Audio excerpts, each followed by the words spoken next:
Where are you from? I'm originally from Detroit, Michigan. I moved to Atlanta, Georgia in 2014 when I was 12. Yeah, 2014. And so why did your family move from Detroit to Atlanta? Well, first of all, no hate against Detroit. I love Detroit, but Detroit is not it. I'm sorry, bruh. No cap. The last week I was in Detroit, bruh. No lie. Our house got broken into 3 times. No cap. Like, 3 times in the last week. Like, them niggas, I guess they knew we was finna leave. They were like, we finna get what we finna get. And, like, stole, like, hell of our shit. Laptops, pots and pans, turkey, the Thanksgiving dinner, like, no cap. And, like, my mom got a job opportunity here, so, like, she picked a bunch of different places. It was, like, Texas, Atlanta, Florida. Atlanta happened to be the first one, so, like, we drove a fat-ass U-Haul down here with a car attached to the back and got it done. So, were you making art in Detroit? Like, were you doing music? What were you doing there? So, in Detroit, before I was doing any of this, damn, that's a good-ass question. I was like an artist. Like, I drew. Like, I painted, I drew, and I danced. That's what I really first started, like, doing all, like, this creative shit. I painted and I drew. And I danced. I used to be in, like, talent shows and stuff, just dancing. So, your boy got some moves on the note. Hey, look, don't forget. That's what I really started doing. I started doing that and drawing and painting. So, I got, like, a creative background. But I didn't really get into music until I got, like, in Atlanta, like, where I really started to see, like, that's part of the culture here, like, crazily. Like, it's part of Detroit, but not as deep as it is in Atlanta, in my opinion. Yeah, that's true. And so, is your family artistic? Like, where did you get that sort of, like, artistic flair? For sure. Like, my mom. Oh, for real? I get a lot of inspo from my mom, like fashion, like, just a bunch of different stuff. Like, my mom, she do hair, so, like, she get, like, her creative, she show her creative ways in hair. Like, she fought with it. Like, one of the best people I know to do hair. And, like, I'm really, like, extra creative. Like, I got, like, apart from my dad, I guess he drew and everything, but, like, not as much as I do. I do everything. So it's like, I love to create. I wake up and just love to create. Okay. And so, are you independent or are you signed to a label? Independent right now, and I plan on being independent for a while, unless somebody throwing me some millies, like, cause I know what it is. Like, I'm gonna make them some millies. You know nice. And so, do you feel like are you independent because you have, like, an entrepreneurial spirit, or? I feel like I'm independent right now because I've had multiple people come across, like, or we would like to sign you, but I don't feel like they'd be dedicated to me and, like, how much time and effort I put into myself. Like, I haven't found nobody that even got close to yet that, like, I put a lot of effort. I'm, like, really perfectionist, like, on my art and my craft. And it's like, if I'm gonna have somebody sign me, I'm gonna need them to be able to be capable to even keep up with me, type thing. And it's like, I haven't found it yet, so I just been good at doing it by myself. What's your studio process like? Are you, like, a studio rat in there all the time, or? I got an at-home studio, and the crazy part is, like, nobody would ever know I record my shit at home, because, like, I started engineering and mixing 2 years ago. I used to do YouTube, like I said, like, before, and, like, I dropped that shit, like, completely, like, because I wanted to do music. I moved to LA right after I graduated high school, and I met these music people. They was working with, like, a bunch of big people, and I saw music for what it was behind the scenes, and I'm like, yo, I love this shit. Like, so I started engineering. Shit was garbage at first. Like, boo-boo, buns, I'm not gonna cap, but I still was like, fuck it, I'm gonna get better. And 2 years later, I'm in my room making beautiful ass music, producing, engineering, writing, doing it all by myself. And so, why did you leave LA? I made a very, I don't regret the decision, but I made a very stupid choice. I came back. Well, first of all, one of them was stupid. I came back to help my family with some stuff. But 2 was because of a girl. For real? Yeah. Well, I mean, you were in love, or you are in love. I was. Oh, it didn't work out? No. Yeah, but look, like I said, I don't regret it, because, like, so much good stuff that happened in my life that if I wouldn't have done that, like, it wouldn't have happened. So, like, you can't regret it. I just learned from it. Just know not to ever do that again. Like, you gotta learn. And I definitely learned from that situation, because that's a dubski. A dubski. For sure. LA or Atlanta? Definitely Atlanta. I ain't gonna lie. For real? Atlanta all day. I ain't gonna lie. All right, wow. When I first moved to LA, and I didn't really live in LA. I lived like how people would be like, I'm from Atlanta, but live like 30 minutes out. I was like that in this place called Northridge, and they had some pretty good people out there. Like it wasn't like Hollywood. Like of course you got like the rich motherfuckers is gonna act rich, but it's like it was pretty chill. But Atlanta, because of the culture out here, like nigga, the city, like this city, this energy here is crazy, bro. Like let me take the glasses off of this one, bro. The energy here is immaculate, bro. Like from the creatives, from the music, from the art, from the people, like the culture here is just so much better. Like for me at least, like for what I do. The culture is crazy here in Atlanta, like, and I love that, like, the energy that y'all bring to me, and I give back, and like, Atlanta for sure. Atlanta over every city right now. What's your most memorable experience in music so far? I can give you a few, but my number one, when I made a song that made me cry, like, it's a song I got called Fantasy. I ain't dropping that for a while because the production on that shit gotta be there, like when I finally drop it. But it was basically me talking about like my dreams to like make this music shit and like how I'm busting my ass to get there, and like everything I want to do in my life when it comes to this music. I want to win a Grammy. I already got a Grammy. I just got to walk through time and go get it. Just know that. I'm saying that right here. And it made me cry because like when I was making the song, I wasn't thinking about what I was saying. But then afterwards, I'm listening to it. I'm like, bruh, that shit is deep as fuck. Like I was talking about how I had to leave my mom, my brother, my sister, the one I love, to go follow my dreams. And like I'm doing this shit. Like I'm gonna do it. Like I'm doing it. You know what I'm saying? Mm-hmm. So it was like that song made me cry. Like that was the first time I cried from like a piece of art I made, and it was just I will never forget that moment. If you could give us one wise quote from the book of Gellosu, what would it be? I literally said this on my Instagram story today. I'll give you two. The first one was, if you really assume that you got diamonds in your blood, or you know you got diamonds in your blood, don't be hanging with coal miners, bro, because they not gonna bring the best out of you. Now I made that up. Like as a person, as me, I know for a fact anybody I'm around, I want them to be the best them they can be. So I'm a diamond miner, and I'm gonna find people who got diamonds in their blood and bring that shit out. Don't be having diamond in your blood and like hanging around coal miners, nigga. Them niggas not gonna bring nothing out of you that you need to be the best you. And another one, no matter what nobody say you are him, her, or whatever you identify as, like you are that to the fullest extent, and you need to forever know that, like forever. Sure. What's been the most challenging aspect of your music career so far?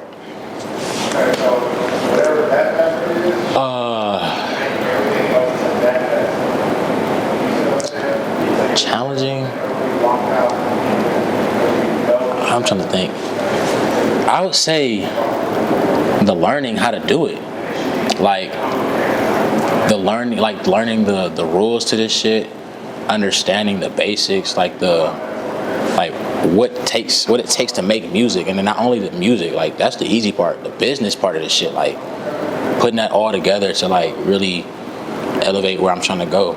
But definitely the learning, like learning how to engineer was hard as fuck. Learning how to produce, it wasn't as hard, but just that time period, it wasn't more so hard, it just took a long time. Like that's really all I gotta say about that. If you could perform in any country in the world, what country would it be and why? What country? I ain't never thought about that. I just automatically assume like USA, you know what I'm saying? Like, But everybody's pulling up, the crowd is like packed as hell, bro. And they know your music, bro, in this foreign place. Oh my God. Bro, Australia. Gotta be like Australia, or like, what's another place I really want to go? Australia or Paris, just because niggas in Paris. Fuck it. Niggas in Paris. Paris would be hard as fuck. Like, they got they SIGs, you know what I'm saying? At Eiffel Tower, I go, what you talking about? Niggas turn Paris up. Imagine that. I love Paris, man. You been there before? Yeah. Bro, I stayed in the 18th so district. Bad. Used to be going to Montmartre. It's like a little art. It's like a little I'm gonna call it like an art corridor where everybody go, they paint, they busk, make music. It's dope, bro. That shit lit as fuck, bro. Damn, that shit lit as fuck. Y'all has been in Paris, bro? I ain't been out the States yet. Nah, you're definitely gonna go though. Let's go. Oh, for sure. Let's go. For sure, gonna happen. So, are you writing your music or are you punching in? Oh, okay. I never really been a writer, and I ain't saying that to like, oh, I don't write music, because I write music sometime. But I go off of how I'm feeling. Like, I'm not really a puncher, because like the way I make music is weird. Like, I produce my beats and make the music at the same time. So I might be making part of the beat, and then I'm not feeling it, and I start working on the lyrics. And like the beat is incomplete as fuck. Like, and I make it like randomly, and it all end up coming together in the end. So it's like, however I'm feeling right then and there. And sometimes I might just leave that song alone and never come back to it, or come back to it a while. But I'm more so of I say a mixture of both, for sure. If you had an opportunity to be classically trained in music, would you do it, or would you keep teaching yourself? Yes. If I had the opportunity to go back, yes. Knowing what I know now, like, I would have been in band. I was in chorus. Thank God for that. I would have been in band for sure, because there's so much fundamental shit. I got so many friends that was in band that know shit that's like, that people don't even realize is important when it comes to music. Like, I went back and I was teaching myself a little music theory. That shit taught me so much, just to like help me with producing in so many ways. Like, I took 5 minutes to watch a YouTube video on music theory. Bruh, the beat I made after that shit murdered anything that I ever could have imagined making. Just because of like, I learned the rules of the shit. You gotta learn the rules to break the rules, nigga. Like, I was trying to break the rules before I knew them. Like, you can't break some shit. Like, you know what I'm saying? Like, yeah, so music, I would definitely go back and do that on God. Like, especially the type of music I want to make. I like to make very organic music, like on some yay shit. Like, I'm trying to create, not just hop on a YouTube beat and throw some yeet vocals on that shit. Like, what inspires your fashion style? I ain't gonna lie, I don't even know, bro. I just like different shit. Like I'm swagging with the scarf on right now. That's what I was saying, bro. I got like the tie ski, and we gotta shut up. Bud skis, like the bud skis with the red pants. Got the glass. I like to look good. I like to feel good. When you look good, you feel good. And I be feeling good all the time because I stay looking good. You know what I'm saying? So it's like, and most people don't know this. I ain't trying to be one of these niggas, but like, I thrift a lot of my fits, bro. Like, if you go on my ground, most of that shit, like 90% of it is thrifted. And that also contributes to my fashion sense, because it's like, can't nobody really get that shit, so it's gonna look different. Like, I was gonna wear this fur vest that I was gonna wear, but it was like, I'm like, bro, I might be doing too much with that motherfucker. Like, I ain't trying to kill that niggas, man. Like, but my fashion shit is definitely inspired. I just like colorful shit. I like different shit. And like, I got a few artists that definitely inspire me. Like, for sure. Who come to mind first when I think? Of course, that nigga Uzi definitely inspired me. I ain't gonna deny that shit. Y'all can see the fucking obvious inspiration. And then like, motherfuckers like Billie Eilish, I fuck with her hard as fuck. The Weeknd. Queen. You know Queen, the band? You don't know about Queen with Freddie Mercury? They made We Will Win. Oh, for real? Oh, yeah. They made Champions. They made We Are the Champions. Yeah, that Queen. Them niggas. Okay. Bohemian Rhapsody. Yeah. One of the best fucking songs to touch this planet, nigga. Yeah. They dead ass in my like top 5 inspo. I love that rock star fashion, but it's like, it's just, I ain't really a rock star. I'm the psych star. What's Psych Star? We finna get into this now, ski. So the Psych Star. Well, I'm the original Psych Star. There could be other Psych Stars, but like, I'm the OG Psych Star. So a Psych Star is basically a being or entity who's capable of using their mind to a fuller extent than the average person, and that isn't anything. They're able to apply it to anything. Their music, their art, their job, their life. They just use their brain on a different level. It's like, and I've always noticed that about me. Even when I was growing up, I learned shit quicker than most people, like, and I do shit to an extent that most people don't even consider even trying to do. And it's like, I always peeped that about myself. And I came up with the Psych Star because like, I really love psychology. Like, I love thinking about like how people think, how they operate, how your behavior affects other people. How I really be studying that shit when I meet somebody. So it's like I'm the psych star, bro. Like go crazy with it. You know what I'm saying? Fast fashion or slow fashion? What you mean by that? Like fast fashion, as in like fashion being produced so fast because the consumer demand and their propensity to like wear something is like very short. So let's say a style come out a month ago, it's already old, as opposed to like wearing a garment like that's like hand sewn. There's only like a short run of that garment, and it can last you for a very long time. Definitely that. Like definitely. I don't like that fad shit. Like you know what a fad is? Like it come and go. Like I don't like that type of energy when it come to clothes. Like if I'm wearing some shit, it's not because it's in or anything. It's like because I generally like it. Like I might go get some shit that my grandma would wear. And I style that bitch. So it's like you gotta that's how I feel about clothes. I ain't never, you know, everybody got Ricks, somebody go cop me some Ricks. Everybody got Yagas, somebody go cop me some Yagas. More so, if I like how that shit look or how I feel on me, the way it make you feel is the most important. Fuck how it look. Make you feel good, and it's like art. Like dressing is an art, bro. Like, do you have any projects coming out that you want to talk about? I actually just dropped a tape called Psych Genesis. Let me take the glasses off again, Ski. What are you talking about? I got a tee up for this one. So I just dropped a tape called Psych Genesis. It's actually my first collection of music that I actually dropped ever. And like, I was really proud of this shit. I had a fire-ass rollout for it. Like the cover art I did myself. Like the cover art is crazy. I was like on some Garden of Eden shit with like butt-ass naked. I wasn't naked. I had like the leaves and shit on me. I'm like, this shit fire as fuck. I saw that. I thought that shit was hard as hell. I made that motherfucker, made a whole 3D version of it. I was so mad I couldn't upload it to Apple Music. But like, yeah, I had some different shit on there. I had a song talking about knowing you that fucking person, like knowing you him, her, or whatever you identify as. Can't nobody tell you otherwise. I had a song called Mr. Ville talking about like how when you shining, bro, niggas gonna hate. And it's like they gonna try to paint you as the villain. But it's like, if I was you, nigga, I hate me too. Like, that's one of the bars I said. If I was you, nigga, I hate me too. You a G.O. dude, bitch, I'm a Mewtwo. Like, nigga, I'm a Mewtwo, nigga. Like, why would you not hate me, nigga? Like, you know what I'm saying? And it's like, fire shit. Then I got a song on there called Psych Star, where it's like, lose your mind. Like, I had to lose my mind to find it, bro. Like, that shit was fine. Then I got a love song on there about little shawty out, you know what I'm saying? Little new shawty, you know what I'm saying? Wait, so is Gellosu like a lover boy? This is the second time, bro. I ain't gonna lie. Second time. Gellosu is tapped into all his emotions, bro.